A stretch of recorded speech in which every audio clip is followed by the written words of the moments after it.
Welcome to my vanilla Kenshi series. No mods, no gimmicks, just classic Kenshi story.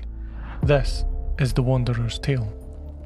Alone, weak, unskilled, and with very little money. We desperately need friends or allies, but Molly here isn't going to join us for free.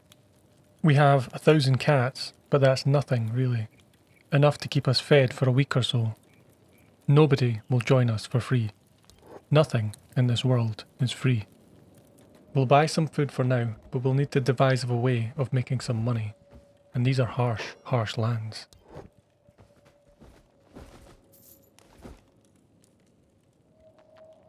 Our journey starts here, a place known as the Hub. The Hub sat between the Holy Nation and the Shek Kingdom, who were at war with one another. The Hub was now a refuge for those that had no place to call home. The Shinobi thieves were the most powerful faction in the Hub. Our wanderer Kyle had always hoped to join them one day, but he never had the 10,000 cats needed for entry. In this unforgiving world, allies were the rarest and most valuable of resources. Our wanderer did know of a way to make money, but it would be hard work and dangerous. He would need to leave the safety of the Hub and do some mining. There was iron ore close to the Hub, but it would never fetch the same price as the more valuable copper. To get that, the wanderer would need to venture a little bit further. So he did. He mined, and then he mined some more.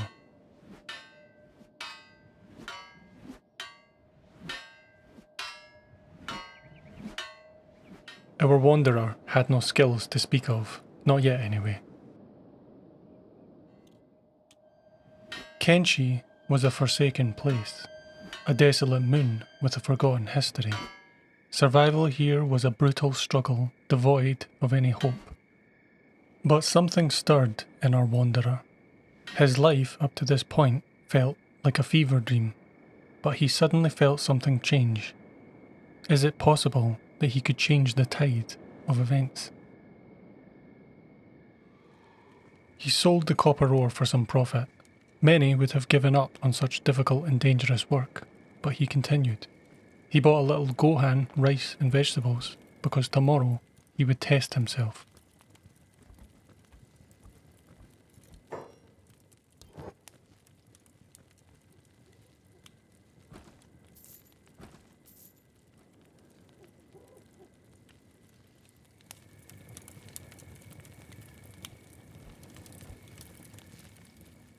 In the early morning, he was already moving. Travel was extremely dangerous, but he wanted to see what lay outside the Hub.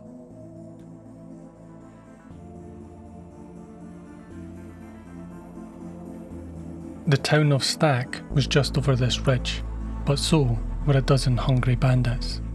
It was time to run.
The reward for the battle was low, but the wanderer had survived his first excursion into the world.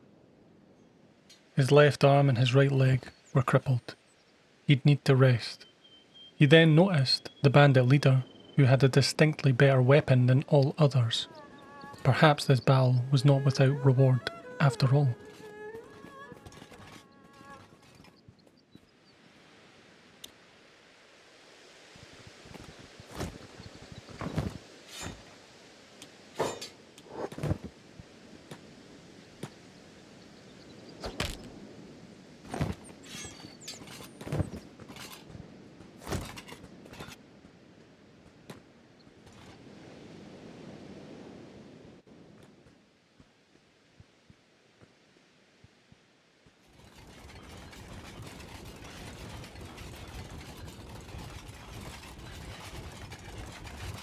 The Wanderer's leg wound worsened.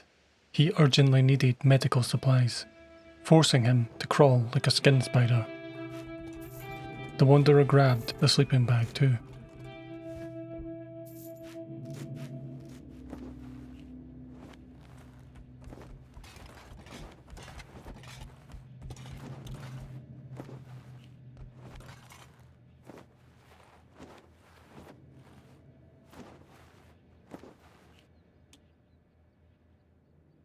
He continued to shop with what little money he had. Seeing such fascinating equipment and clothing inspired him to want to work harder at the copper mining business.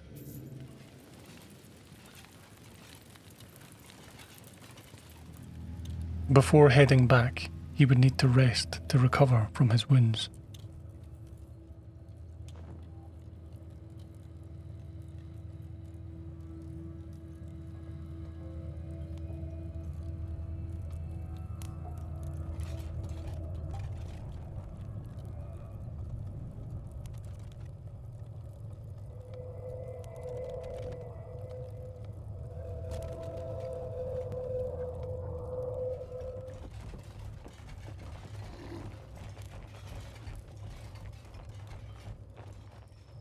During the night, the guards killed a feral bone dog, and the meat and hide remained unclaimed.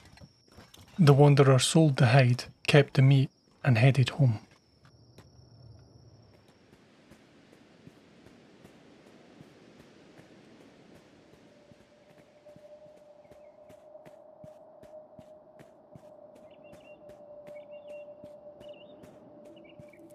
He set up a small camp near the hub where he could mine safely, or so he thought he was safe.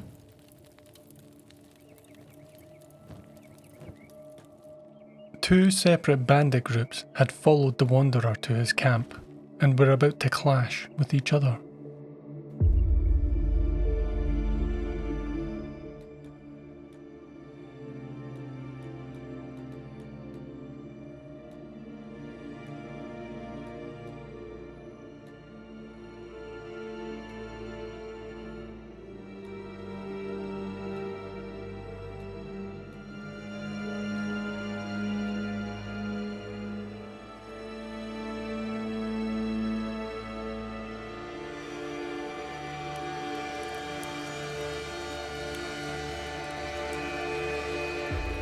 The Dust Bandits were no match for the legendary trade ninjas, and our Wanderer was a loyal customer of theirs.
The Dust Bandits' equipment wasn't worth a lot of money, but it was certainly worth a few cats.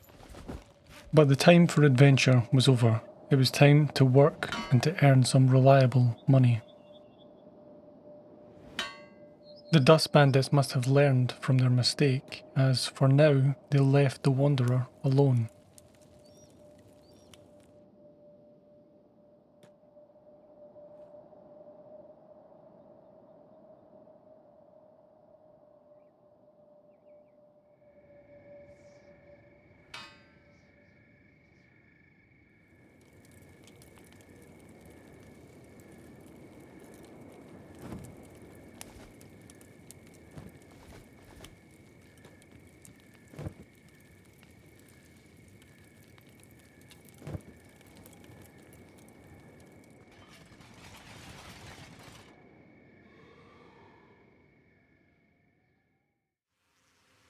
We now had the money to hire Logan, meaning we had twice the workforce.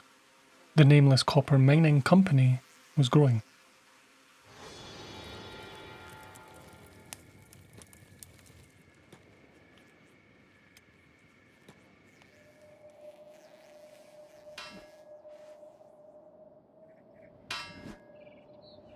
The Wanderer and his new ally were still very useless in a fight, but their labouring skills were improving.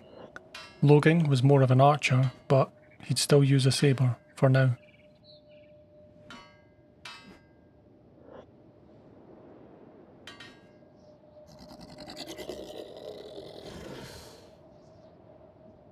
Carrying heavy ore was hard work, and it would make them stronger, not to mention richer.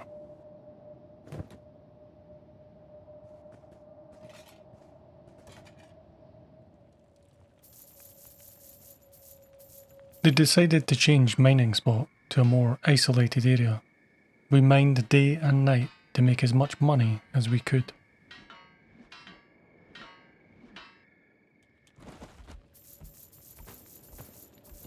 They decided they needed more help, so their next buy would be for more help.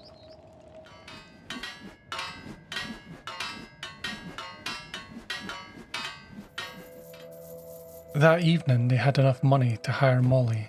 Molly was a drifter like them who used to run a distillery. She was passionate about rum and she likely knew how to run a business.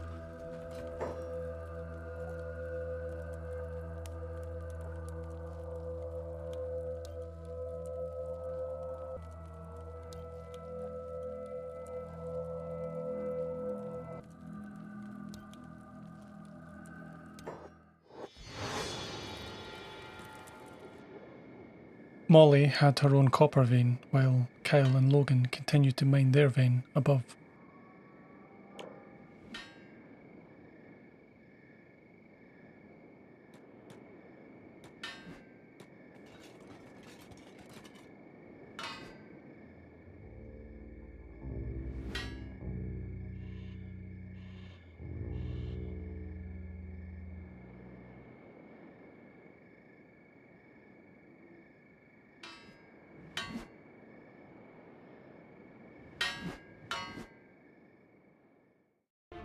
A group of skinny, starving bandits had found Kyle and Logan, and they wanted their food.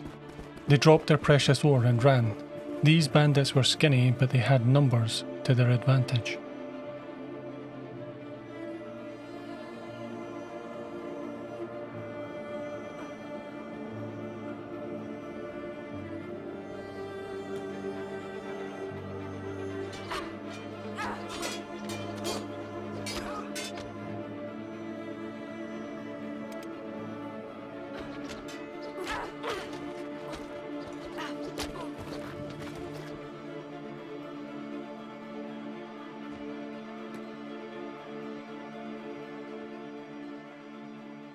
That evening, they decided to pay the 10,000 cats entry fee to join the Shinobi ninjas.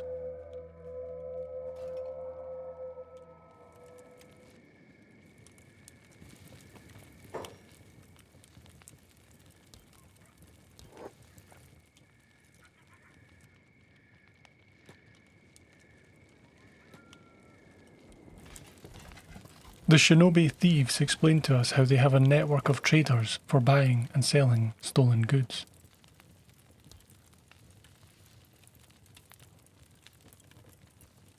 The Shinobi backpacks were lightweight and stealthy, but they weren't cheap. We'd want to get us each one of these. We used the training facilities to learn basics of fighting and how to pick locks, a skill that we might need one day. During the day, we worked the mines, and at night, we trained. The Shinobi became a new customer for our copper ore, and we purchased more clothing and equipment from them.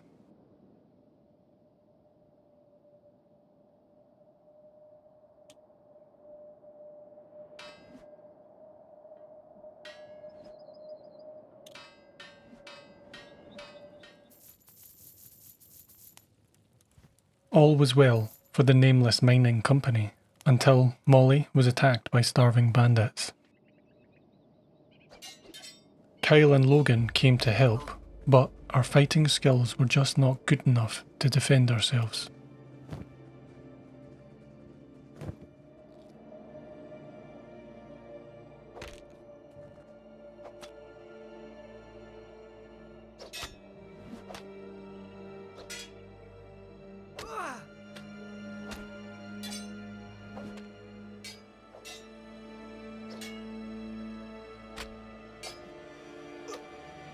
In a 2v1 to our advantage, we might win, but that's not how things work.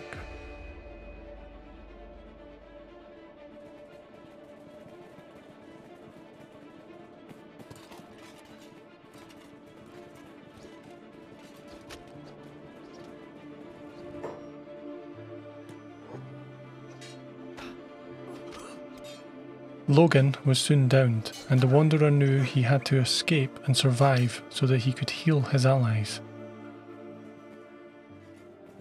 Kenshi was a forsaken place. Survival here was a brutal struggle, devoid of any hope. When you fall, nobody will come to help you, other than the few friends that you can make.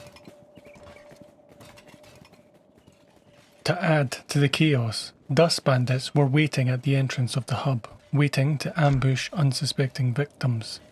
They tried to extort the Wanderer, but little did they know that this was Shinobi territory.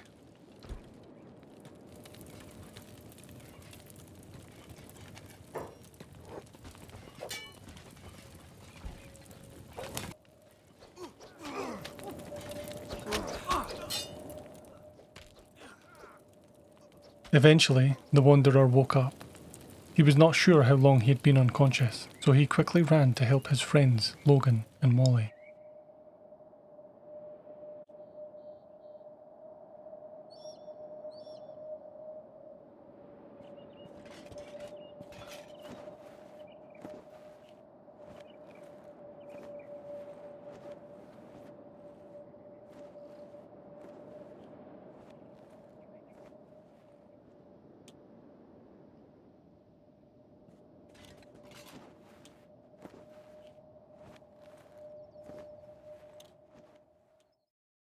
The Nameless Wanderers were able to collect and sell the Dust Bandit equipment, allowing them each to buy a Shinobi backpack.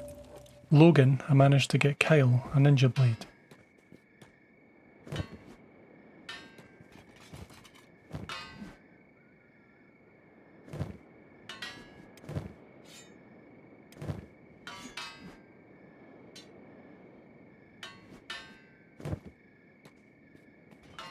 They purchased building materials and constructed torches at the copper veins, which would allow them more efficient mining at night.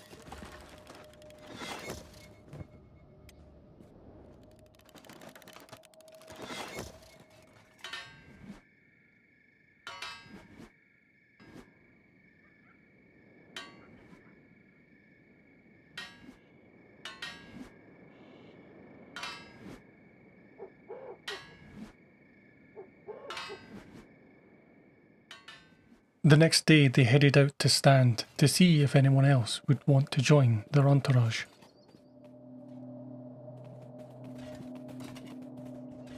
The Holy Nation are known for their intolerance. Molly, being a Scotchlander, decided to wait back at the Trade Ninja bar, leaving Kyle and Logan to visit the town alone. They soon noticed a big guy at the back of the bar. His name was Griffin. Griffin was a retired holy sentinel, and he believed our wanderer was a sign from Okran. His asking price was rather stupendous, at 9,000 cats, but we had the money and we needed the help. We were reluctant at first, but he did seem knowledgeable about the extinction event, the lost history of Kenshi. The Wanderer had heard stories of skeletons, but he had never met one for himself. He wondered if the stories were true, and Griffin seemed to know more than most. He also claimed to have battle experience, which we certainly needed.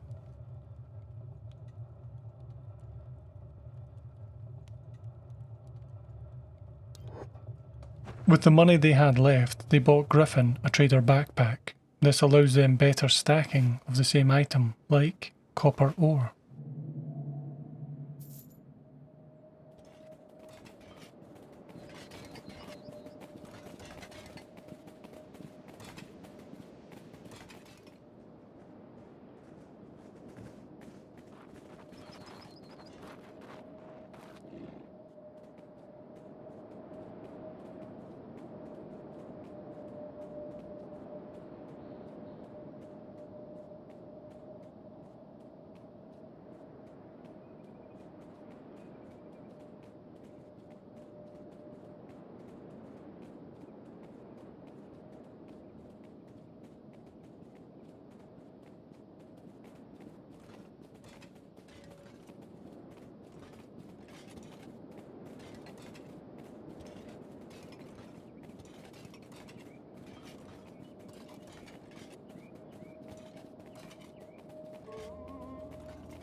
They met up with Molly, who had found some new copper veins near the Trade Ninja bar, so we got to work.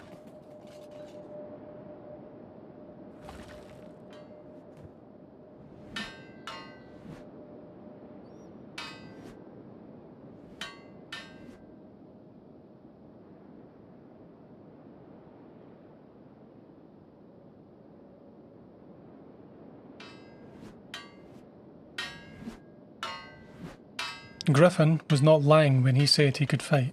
He was strong and skilled in almost all melee weapons.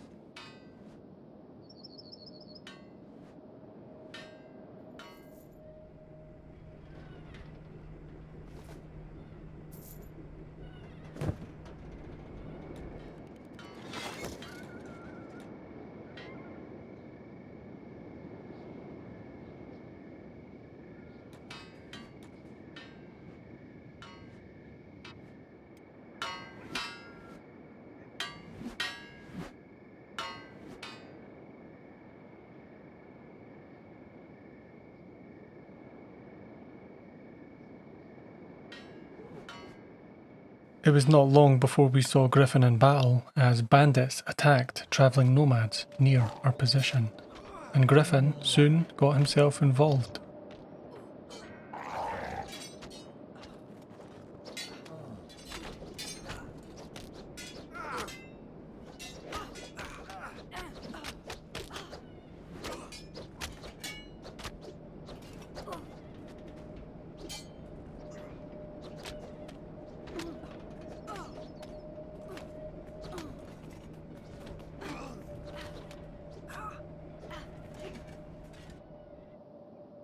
The Trade Ninja's bar soon ran out of money from buying our copper, so we returned home to the hub.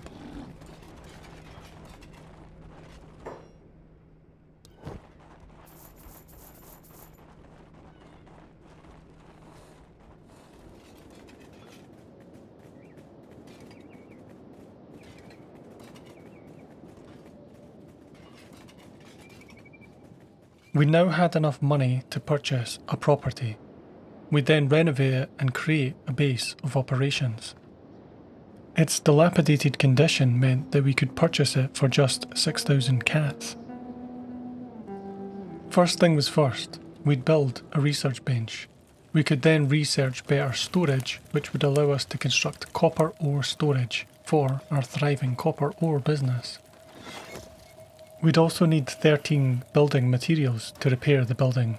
Logan would be our engineer and researcher, while the rest of us mined our precious ore.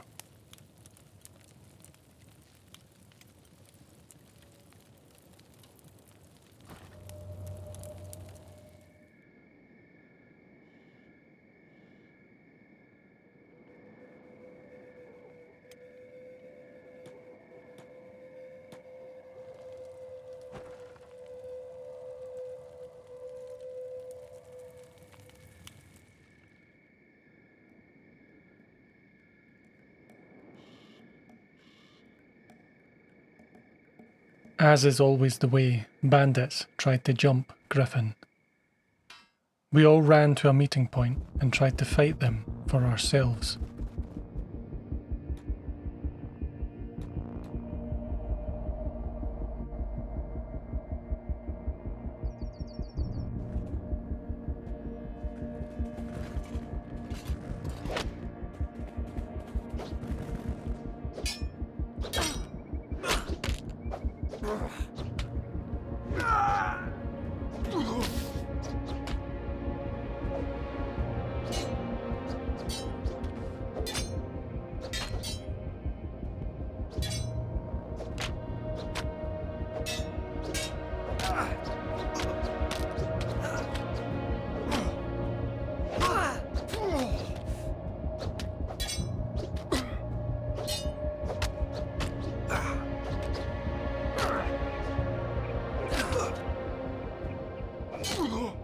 Griffin was the first to fall, but we fought on.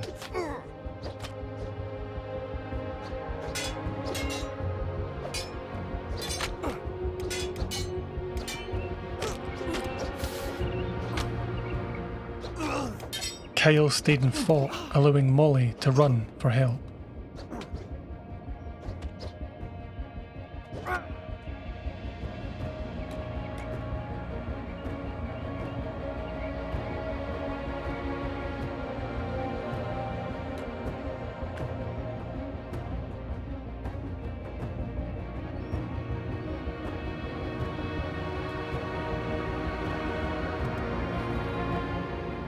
They caught Molly, but smartly she pretended to be dead.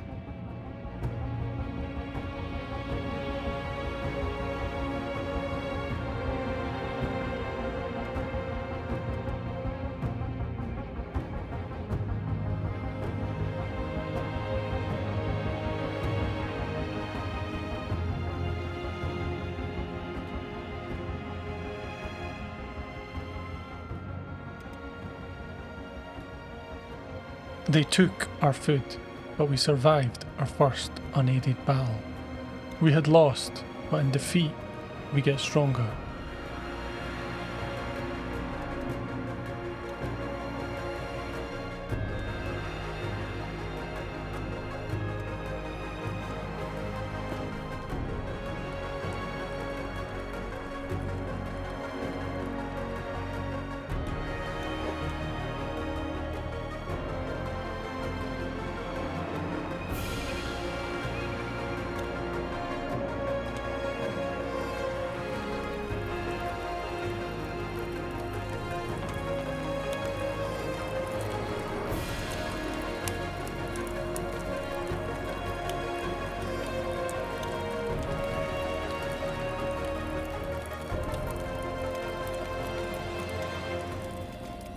A short rest, and then it was back to work.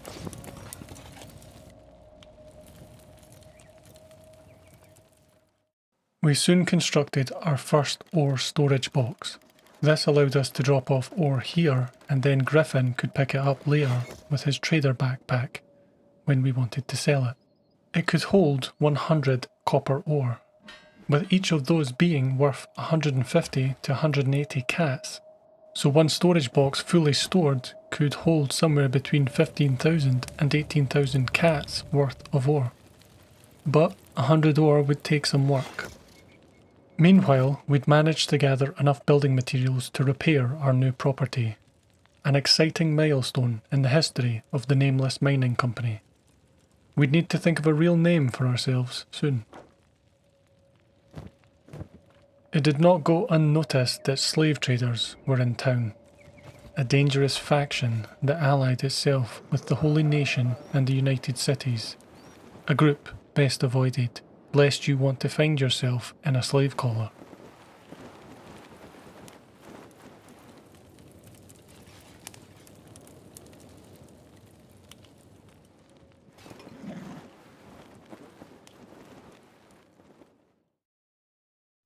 We continued to purchase and equip ourselves with new equipment to prepare ourselves for the future. The more we have in this world, the more we have to protect it. We would need to improve our fighting skills if we wanted any chance of continued survival.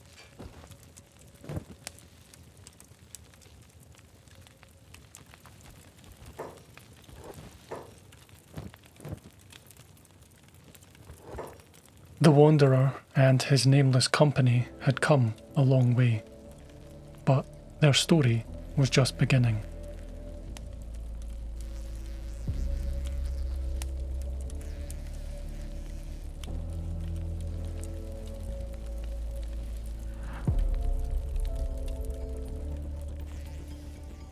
I hope you enjoyed this first episode of Kenshi Vanilla. As the story continues, we'll recruit new characters. I can edit the appearance of these characters and name them. If you'd like to name a character, then comment below in this sort of format. It'll be first come first serve and only for characters who are not unique, so not Beep or Sadneil. I would warn that I cannot change the character's race and non-unique skeletons are very rare. I'll also post polls on YouTube of what the Nameless Company should do next, so keep an eye out for that and let me know if you have suggestions. As always, thanks for watching, and I'll see you in the next one.